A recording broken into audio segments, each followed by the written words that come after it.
Future generally health insurance company limited 9 महिन्यानंतर delivery cover देणारी, claim न घेतल्यास पुढील हप्त्यास 80% डिस्काउंट देणारी, कमीत कमी हप्त्यात जास्तीत जास्त सुविधा देणारी, त्याचबरोबर सासवड, जेजुरी, पुणे येथील सर्व नामांकित हॉस्पिटल्समध्ये कॅशलेस सुविधा देणारी एकमेव कंपनी। अधिक माहितीसाठी संपर्क शेवते इन्शुरन्स 98 22 32 68 44।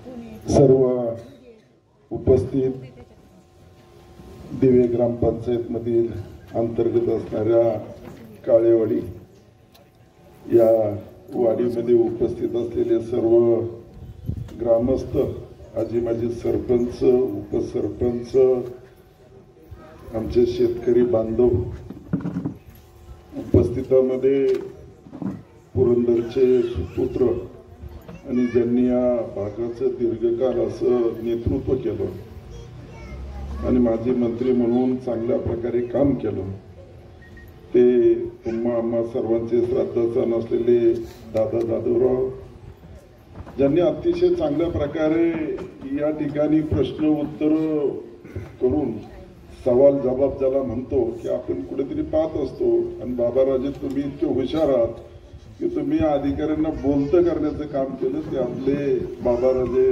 जाधवराव, आमचे जानेंद्र भाऊ कामठे, उपस्थितांमध्ये आमच्या दगडेताई जगताप, माझ्याबरोबर आलेले भारतीय जनता पार्टी खडकवासला मतदारसंघाचे सर्व पदाधिकारी, प्रत्येकाची नावं घेत नाही, उपस्थित सर्वच मान्यवरांची नावं घेतली असं आपण समजावं। खरं तर संकल्प विकासाचा आणि संकल्प विकासाचा आपण जो रथ घेऊन संपूर्ण देशामध्ये आपल्या देशाचे पंतप्रधान नरेंद्रजी मोदी यांनी 10 वर्ष, आता 10 वर्ष होतील, अतिशय चांगल्या प्रकारे आपल्या देशाचा पारदर्शक असा कारभार त्यांनी सांभाळला। खरं तर कितीतरी मोठा विकास या ठिकाणी झालेला आपल्याला पाहावयास मिळत आहे आणि हा विकास होत असताना आपण सर्वजण त्याचे साक्षीदार आहात। आज आपण पाहतो की चांगलं काम झालं की त्याच्यामध्ये उणिवा शोधणारे सुद्धा असतात आणि ही चांगली काम होत असताना त्याला प्रोत्साहन देणारे सुद्धा असतात। आज आपल्या देशाचे पंतप्रधान नरेंद्रजी मोदी यांनी कितीतरी योजना या गोरगरीब मध्यम बांधवांसाठी, शेतकरी बांधवांसाठी या ठिकाणी आणलेल्या आहेत आणि प्रत्येक योजनेचं महत्व या ठिकाणी आमचे अधिकारी आपल्याला समजून सांगत होते आणि त्याच्यामध्ये आमचा अधिकारी एखादी बाब जर त्या ठिकाणी त्याच्यातून बोलण्यामध्ये आली नसेल तर तिकडून आवाज यायचा नाही, या ठिकाणी मग महिलांना त्या ठिकाणी काय मिळणार आहे, गरोदर मातेला त्या ठिकाणी कोणत्या प्रकारचा खर्च करावा लागणार आहे का नाही लागणार आहे, शेतकरी बांधवाला या ठिकाणी खरीप हंगामाच्या बियाणे मिळणार आहेत का नाही, अशा प्रकारे सर्वच आपण प्रश्न उत्तर करतो। मला एक आनंद वाटला की नाही, काही असो अधिकाऱ्यांना जाब विचारणारे सुद्धा कार्यकर्ते असायला पाहिजेत आणि त्यांनी तो विचारला सुद्धा पाहिजे। आज काळेवाडी म्हणजे आमच्या पुणे शहरामध्ये जर कोणाला कुणी जर विचारलं तर बाबा या काळेवाडीचं वाटाणा असेल, सर्व असेल, प्रसिद्ध आहे आणि शेतीमध्ये म्हणजे अंजीर असेल, म्हणजे काय गोडवा आहे तो मला माहित नाही, परंतु प्रत्येक बाबीमध्ये मग फळ असेल, त्या ठिकाणचा आपला पालेभाज्या असेल, त्याला वेगळीच चव आहे। म्हणजे आपण रासायनिक खताचा कमी वापर करतो आणि सेंद्रिय खताचा जास्त वापर करतो असं म्हणलं तर वावगं या ठिकाणी ठरणार नाही। कारण पूर्वीची शेती आता आपण नामशेष होत चाललेली आहे का, तर पूर्वी पहा, पूर्वी बोलल्या जायचं उत्तम शेती, मध्यम व्यापार, कनिष्ठ नोकरी, परंतु आता परिस्थिती बदललेली आहे। हरित क्रांती झाली आणि हरित क्रांती झाल्याच्या नंतर आपण पाहतो की यांत्रिकरण आलं आणि यांत्रिकरण जसं आलं तसं आपल्याकडे या ठिकाणी असणाऱ्या मग खुरपणीला महिला मिळत नाही, गवत काढायला कामगार मिळत नाही, भात काढणीला कामगार मिळत नाही, शेतामध्ये वजवलेला सुद्धा कोणी येत नाही. कारण यांत्रिकरणाने सुद्धा आपलं काम सोपं केलं, परंतु कामगार या ठिकाणी आपल्याकडे मिळू शकत नाही. परंतु शेतीमध्ये काम करत असताना शेतीमध्ये उत्पन्न किती मिळतं, ते उत्पन्न कमी मिळतं पण खर्च जास्त होत असतो.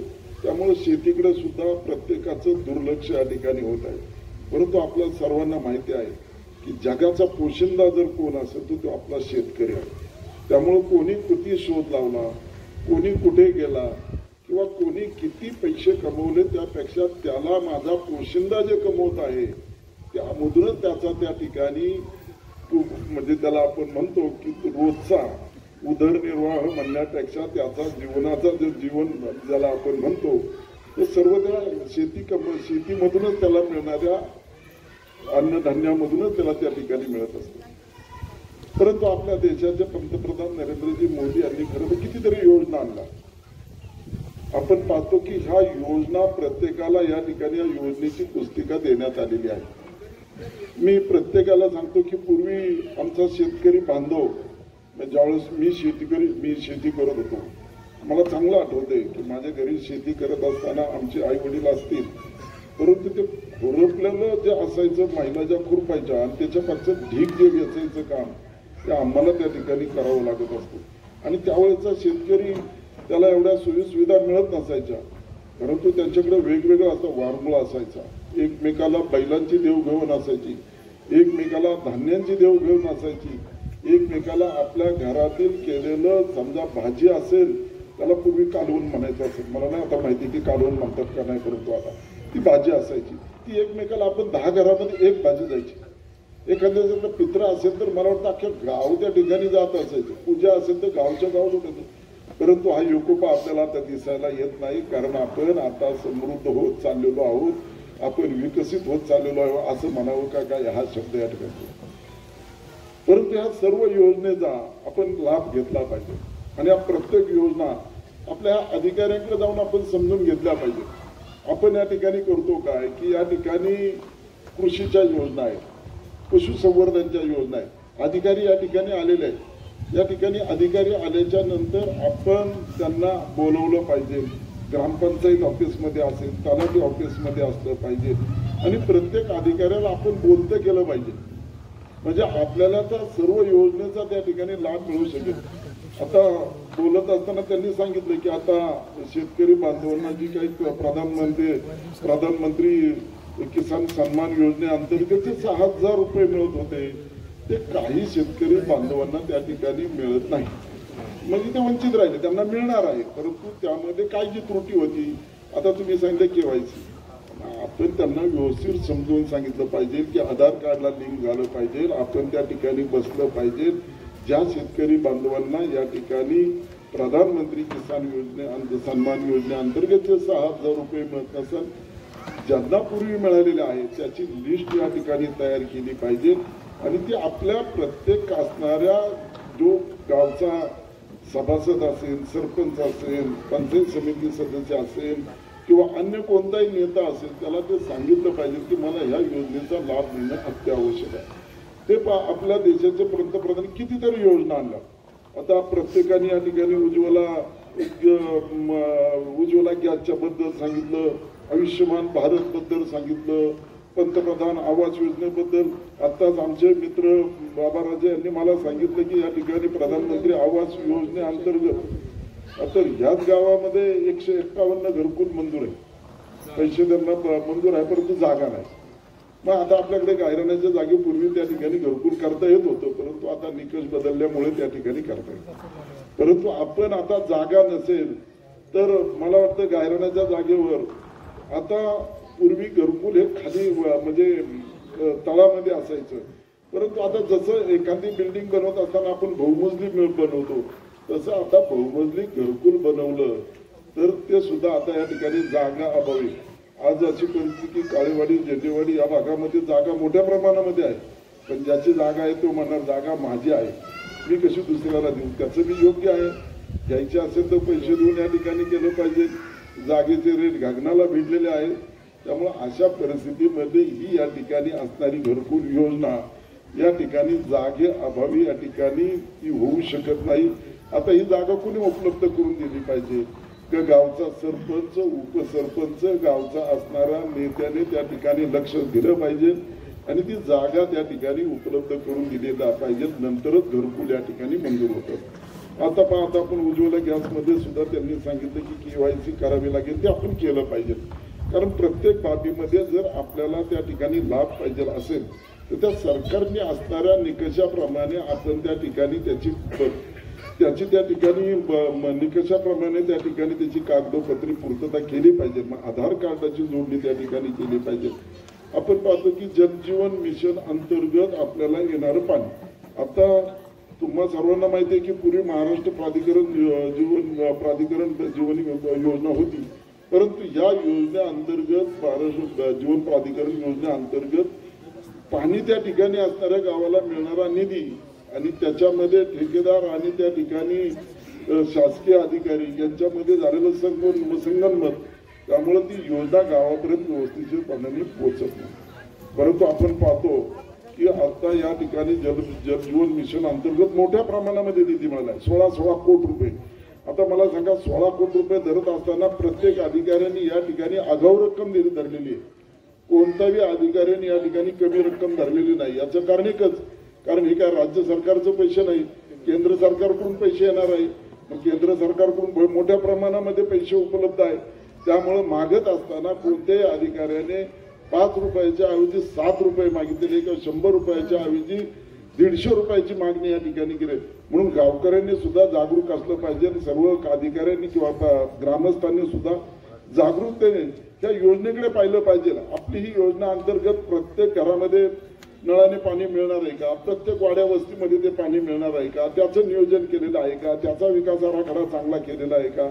हे सर्व पाहण्याची जबाबदारी या ठिकाणी सर्व ग्रामस्थांची या ठिकाणी आहे. आपल्या देशाचे पंतप्रधान पहा, आज आपण विकसित भारताचं स्वप्न पाहतोय आणि विकसित भारत हा होत चाललेला. याचं कारण म्हणजे आपण पहा कितीतरी विकास या ठिकाणी आपल्याला झालेला.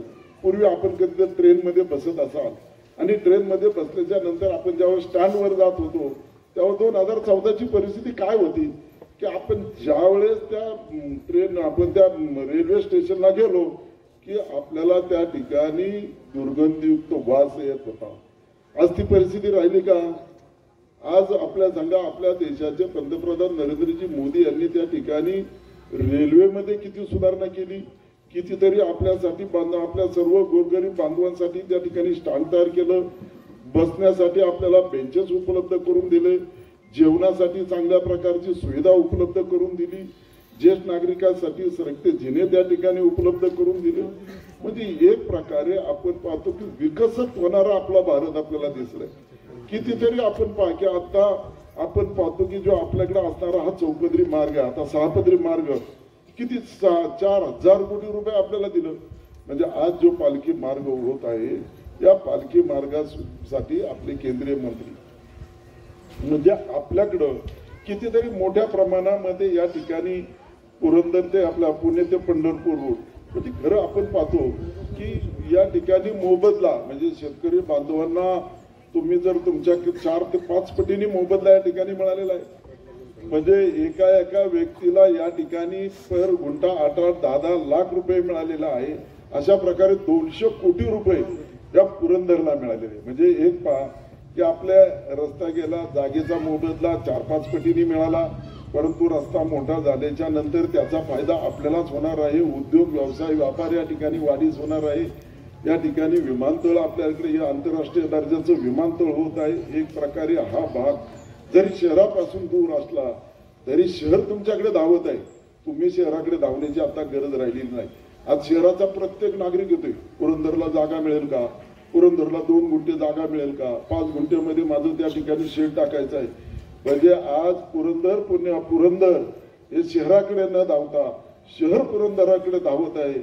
तर याचाच अर्थ आपल्या देशाच्या पंतप्रधानांनी जे केलेला विकास आहे त्या विकासाला पाहून शहर सुद्धा आता ग्रामीण भागाकडे या ठिकाणी धावत आहे. आपण पाहतो की काही म्हणजे या ठिकाणी जसं रेल्वे मार्ग केले तसे सागरी मार्ग असतील किंवा त्या ठिकाणी हवाई मार्ग असतील, हवाई अड्डे असतील, कितीतरी सुधारणा या ठिकाणी केलेली असतील. कितीतरी संख्येने त्या ठिकाणी मोठी वाढ झाली. आज आमच्या या ठिकाणी महिला भगिनी उपस्थित झालेल्या आहे. खरं सांगा की या ठिकाणी आपल्याला आता लोकसभा आणि विधानसभेमध्ये सुद्धा 30% आरक्षण, म्हणजे आज आपल्याला 30% आरक्षण देण्याचा जर कोणी धाडस केला असेल ते आपल्या देशाचे पंतप्रधान नरेंद्रजी मोदी यांनी केलेलं आहे. म्हणजे 30% आरक्षण आमच्या महिला भगिनी आता जसे आज विधानसभेमध्ये जे आमदार दिसत आहे त्यांची संख्या या ठिकाणी 5 ते 10% सुद्धा नाही, आता ती 30% दिसणार आहे. म्हणजे या ठिकाणी महिलांचा आवाज या ठिकाणी लोकसभा आणि विधानसभेमध्ये सुद्धा गुंजणार आहे. म्हणजे हे जर चांगलं काम आपल्या देशाच्या पंतप्रधान नरेंद्रजी मोदींनी केलं. आज मला सांगा, राम मंदिरासारखा मुद्दा आहे, मला तर या ठिकाणी हा मुद्द्यावर मी बोलेन, परंतु खरं सांगायचं झालं तर कितीतरी प्रश्न, म्हणजे आज तिहेरी तलाकचा सत्कार मुस्लिम बांधवांसाठी असणार आहे. तिहेरी तलाक, एकदा तलाक, दोनदा तलाक, तीनदा तलाक म्हणता की त्या बिचाऱ्या महिलेला त्या ठिकाणी तलाक द्यायला लागेल. म्हणजे मोबाईलवर बोलायचे, तोंडी बोलायचे, म्हणजे जणू काय अशा प्रकारची मक्तेदारी मोडण्याचं काम जर कुणी केलं असेल तर देशाचे पंतप्रधान नरेंद्रजी मोदी यांनी 370 कलम. आपण कधी, मला वाटत नाही की मी सुद्धा श्रीनगरमध्ये गेलो होतो, जम्मू काश्मीरच्या, परंतु मी ते गेलो होतो त्यावेळेस आपल्याला काय तिकडे आपलं स्वातंत्र्य ज्याला आपण म्हणतो भारतामध्ये असणारा जो आपला भाग होता तो पूर्वी त्या ठिकाणी तिरंगा झेंडा त्या ठिकाणी फडकला जात नव्हता. आपण गेल्याच्या नंतर आपल्याला ती वागणूक त्या ठिकाणी दिली जात नव्हती. परंतु आज परिस्थिती बदललेली आहे आणि बदललेल्या परिस्थितीनुसार आपण पाहतो की त्या ठिकाणी गेल्याच्या नंतर सुद्धा तुम्हाला सन्मानाची वागणूक त्या ठिकाणी, कितीतरी उद्योग व्यवसाय त्या ठिकाणी त्या जम्मू काश्मीर या ठिकाणी गेलेले आहे, कितीतरी मोठा विकास त्या ठिकाणी चाललेला आहे. पूर्वी फक्त 370 कलम होतं, त्यावेळेस फक्त फारुख अब्दुल्ला आणि त्या मुफ्ती मोहम्मद यांच्याच फक्त, म्हणजे त्यांच्याच फक्त विकास दिसून येतात. गोरगरीब सामान्यांचा विकास त्या ठिकाणी दिसून येतात. 18 कुटुंबच त्या ठिकाणी मोठी होत गेली. त्यामुळे ते 370 कलम त्या ठिकाणी हटवल्याच्या नंतर कितीतरी चांगले निर्णय या ठिकाणी झाले. आणि आपण सर्वजण या ठिकाणी पाहतो की आपल्याला सर्वांना ज्ञात आहात 500 वर्ष, मला वाटत नाही की आपला जे पूर्वज असेल, जो पूर्वज, आपला पूर्वज म्हणजे आता कितीतरी आपले पूर्वज मला वाटतं होऊन गेल्याचा, आपण वंशावळीप्रमाणे जर विचार केला तर 500 वर्ष या ठिकाणी हा राम जन्मभूमीचा प्रश्न त्या ठिकाणी न्यायालयात प्रलंबित होता. आणि न्यायालयात प्रलंबित असलेला प्रश्न कोणीतरी सोडवला पाहिजे. आणि या सोडवण्यासाठी प्रत्येक ठिकाणी ज्यावेळेस निवडणुका यायच्या त्यावेळेस भाजपच्या पुढे लोक वेगवेगळ्यांनी हिनवण्याचं काम त्या ठिकाणी करत असायचे. परंतु जे जे भारतीय जनता पार्टी नरेंद्र मोदींनी जे जे उद्गार काढले ते सर्व उद्गार त्यांनी 370 कलम असेल, या ठिकाणी राम जन्मभूमी असेल, तिहेरी तलाक असेल किंवा समान नागरी कायदा असेल, या संदर्भामध्ये सुद्धा योग्य त्या दिशेने योग्य ती वाटचाल त्या ठिकाणी सुरू आहे. आपण पाहतो की आता राम मंदिर होत आलेलं आहे आणि राम मंदिर होत असताना आपल्या सर्वांना या ठिकाणी विनंती करतो की या ठिकाणी हे राम मंदिर होण्यासाठी आपण पाहतो की मला या ठिकाणी बसल्याच्या नंतर मी खाली बसत होतो आणि हे श्रीराम मंदिर पाहिल्याच्या नंतर हुबेहूब जर त्या ठिकाणी आपण अयोध्याचं जर राम मंदिर पाहिलं तर अयोध्याच्या राम मंदिरामध्ये ज्या ठिकाणी रामलल्लाचं या ठिकाणी प्राणप्रतिष्ठा होणार आहे सेम तशीच या ठिकाणी केलेला आहे. फक्त त्याचा जो पुढचा भाग जो त्यांनी केलेला आहे तो त्या ठिकाणी मोठा विकसित केलेला आहे. परंतु तुमचं राम मंदिर जे बनवलेलं आहे म्हणजे याच्यामध्ये जसं आपण 3 कलश पुढं आहेत, प्रत्येक कोपऱ्याला एक एक कलश घेतलेला आहे, मुख्य एकच कलश घेतलेला आहे, सेम टू सेम म्हणजे लोकवर्गणीतून. आणि लोकवर्गणीतून म्हणजे 500 वर्षापूर्वीचं जे स्वप्न होतं ते काळेवाडीने मला वाटतं केव्हाच म्हणजे त्या ठिकाणी साकार केलेलं आहे. असं जर म्हणलं तर अवघं ठरणार नाही, कारण एवढं भव्य दिव्य संपूर्ण पुरंदरच नव्हे तर या पुणे जिल्ह्यामध्ये एवढं मोठं राम मंदिर नसेल. असेल तर मग ते पौराणिक ऐतिहासिक काळामधलं असेल किंवा पुरातत्व विभागाचा असेल. परंतु स्वखर्चाने आणि गावकरच्या सर्व लोकवर्गणीतून झालेले हे भव्य दिव्य श्रीराम मंदिर हे एकमेव काळेवाडीचंच असेल असं मला या ठिकाणी वाटतं. आणि या ठिकाणी 22 जानेवारीला खरं तर आम्हाला हा कार्यक्रम आलेला आहे. 1 जानेवारी ते 15 जानेवारी आम्ही प्रत्येक जण, आता आपले बाबाराजे बसलेले आहेत ते काळेवाडीच्या प्रत्येक घराघरामध्ये जाणार, त्यांचा कार्यकर्ते असणार, ते कार्यकर्ते जाणार त्या ठिकाणी प्रभू रामचंद्राची छोटीशी या ठिकाणी तस्वीर असेल ती घरोघरी देणार आणि तर ती 1 ते 15 तारखेपर्यंत आपण राजे हा कार्यक्रम घरोघरी राबवायचा आहे आणि आपल्याला या ठिकाणी प्रभू रामचंद्राच्या त्या अक्षदा येणार आहे. पण हे सर्व आपल्याला घरोघरी करायचं आहे आणि 15 ते 22 जानेवारी हा सेवा सप्ताह म्हणून आपल्याला करायचा आहे. आपण आध्यात्मिक आहोत, सर्व गावकरी असणारे असतात, आपण सर्वजण खरं तर देवाला मानणारे आहोत. देव हा सर्वस्व आणि देव आहे. देव न मानणारा याच्यामध्ये कोणतीही व्यक्ती नसेल, कारण नाक दाबल्यानंतर त्याला प्रचिती कळेल की देव आहे का नाही म्हणून. कारण जे फुकटचं मिळतं त्याचं महत्व लोकांना कळत नाही. ते सर्व आपल्याला देवाने दिलेलं असतं. म्हणजे देव आहे असं म्हणलं तर या ठिकाणी वावगड आणि अशा या प्रभू रामचंद्राचा सेवा सप्ताह म्हणून म्हणजे आपल्याला 15 ते 7 दिवस हा करायचा आहे. याच्यामध्ये वेगवेगळे आध्यात्मिक कार्यक्रम घ्यायचे आहेत, सांप्रदायिक कार्यक्रम घ्यायचे असतील, प्रवचन घेऊ, त्या ठिकाणी कीर्तन घेऊ, देवाचं नामस्मरण ठेवू, महाप्रसाद ठेवू, अशा प्रकारचे चांगले कार्यक्रम घेऊन शेवटच्या दिवशी ज्यावेळेस आपल्याकडे या ठिकाणी या प्रभू रामचंद्राची प्राणप्रतिष्ठा होणार आहे 22 जानेवारीला, त्यावेळेस मोठी स्क्रीन लावावी. प्रभू रामचंद्राचं मंदिर आहेच, त्यामुळं मोठा कार्यक्रम राजे तुमच्या मार्गदर्शनाखाली या ठिकाणी महाप्रसादाने करावा की जेणेकरून त्याचा आनंद. आता तुम्ही आमच्या बरोबर तिकडे आलात तर काय प्रश्न नाही, आम्हाला सुद्धा तिथं किती नागरिक लाखोनी येणार आहेत. कारण अयोध्यामध्ये पाय ठेवायला जागा नसेल, त्याचं नियोजन कसं करायचं, कोणाला बोलवतात. आणि माझ्याकडे एक जबाबदारी दिलेली आहे आमच्या प्रदेशाध्यक्षांनी की 5,000 लोक मला माझ्या मतदारसंघातून घेऊन जायचे. म्हणजे आता मला ती 5,000 लोक टिकाव आहे ना, मी घेऊन जाणार. मग ते केव्हा की जशी ती लोक येतील गोरगरीबांचं. आता जर समोर आमचे नाणेकर असतील किंवा या ठिकाणी आमचा दांगट असेल किंवा मग रुपेश असेल किंवा मग इतर कोणी बदलण्यामध्ये आम्हाला यायचं नाही, तुम्ही यायचं नाही, तुम्ही तुमच्या स्वखर्चाने ज्याची परिस्थिती आपण ज्यांना दाखवतो अशा 5,000 लोकांची नावं आपल्याला काढायची आणि आपण 5,000 लोकांना आपण या ठिकाणी अयोध्याला त्या ठिकाणी घेऊन जाणार आहोत. खरं तर आपली एक श्रद्धा असती, भावना असती. आपण पूर्वी रामायण TV चॅनलला पाहत होतो. रामायण चालू असताना रस्ते ऊस पडायचे, शेतकरी बांधव सुद्धा शेतामध्ये काम करायला जायचा नाही तेवढा 1 तास, तेवढं रामायण पाहत असायचा. कारण तेवढी आपली त्या ठिकाणी भक्ती असायची. अशा प्रभू रामचंद्राच्या मंदिराच्या समोर पटांगणामध्ये खरं तर आपल्या देशाचे पंतप्रधान नरेंद्रजी मोदी यांचा कार्यक्रम या ठिकाणी सुरू होत आहे. आपण सर्वजण उपस्थित राहिलात, मनापासून सर्वांचं. आमचे बाबाराजेंनी सांगितलं की मार्च मध्ये रेल्वे जाणार आहे. तरी सर्व बंधू भगिनींना मी सांगू इच्छितो की आपण या ठिकाणी बाबाराजेंचं टाळ्या वाजवून स्वागत करावं. धन्यवाद.